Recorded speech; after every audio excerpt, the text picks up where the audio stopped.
ಬೇಲೆಕೆರೆ ಅದಿರು ನಾಪತ್ತೆ ಪ್ರಕರಣದಲ್ಲಿ ಆರೋಪಿಗಳಾಗಿದ್ದ ಗಣಿಧಣಿಗಳಿಗೆ ಇಡಿ ಶಾಕ್ ನೀಡಿದೆ. ಕಾರವಾರ ಶಾಸಕ ಸತೀಶ್ ಸೈಲ್ ಹಾಗೂ ವಿಜಯನಗರ ಜಿಲ್ಲೆಯ ಹೊಸಪೇಟೆಯ ಗಣಿ ಉದ್ಯಮಿಗಳಾದ ಸ್ವಸ್ತಿಕ್ ನಾಗರಾಜ್ ಹಾಗೂ ಕಾಂಗ್ರೆಸ್ನ ನಗರಸಭೆ ಸದಸ್ಯ ಕಾರಂತಪುಡಿ ಮಹೇಶ್ ಮನೆಗೆ ಇಡಿ ದಾಳಿ ನಡೆಸಿ ಪರಿಶೀಲಿಸಿದೆ. ಅಕ್ರಮ ಆಸ್ತಿ ಗಳಿಕೆ ಅಥವಾ ಬೇಲೆಕೇರಿ ಅಕ್ರಮ ಅದಿರು ಸೀಜ್ ಪ್ರಕರಣ ಸಂಬಂಧಿಸಿದಂತೆ ಶಾಸಕ ಸತೀಶ್ ಸೈಲ್ ಅವರ ಮನೆಯ ಮೇಲೆ ದಾಳಿ ನಡೆದಿದೆ ಎನ್ನಲಾಗಿದೆ. ಬೆಂಗಳೂರಿನಿಂದ ಬಂದ ಇಡಿ ಅಧಿಕಾರಿಗಳ ತಂಡ ಮನೆಯೊಳಕ್ಕೆ ತೆರಳಿ ಪರಿಶೀಲನೆ ನಡೆಸಿದೆ. ಮನೆ ಎದುರು ಸಿಐಎಫ್ ಸಿಬ್ಬಂದಿಗಳಿಂದ ಕಾವಲು ಹಾಕಲಾಗಿದೆ.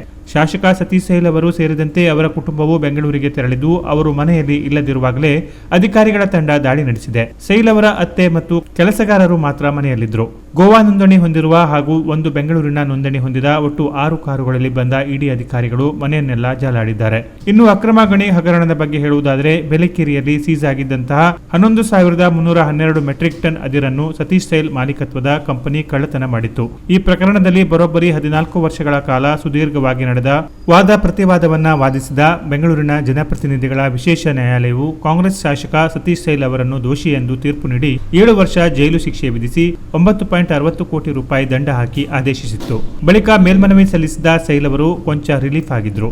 ಆದರೆ ಇದೀಗ ಯಾವ ಪ್ರಕರಣದ ಹಿನ್ನೆಲೆ ದಾಳಿ ನಡೆದಿದೆ, ಯಾವ ರೀತಿ ಪರಿಶೀಲನೆ ನಡೆದಿದೆ ಎನ್ನುವ ಬಗ್ಗೆ ಇನ್ನು ಹೆಚ್ಚಿನ ಮಾಹಿತಿ ತಿಳಿದು ಬರಬೇಕಿದೆ. Canara plus news, Karwar.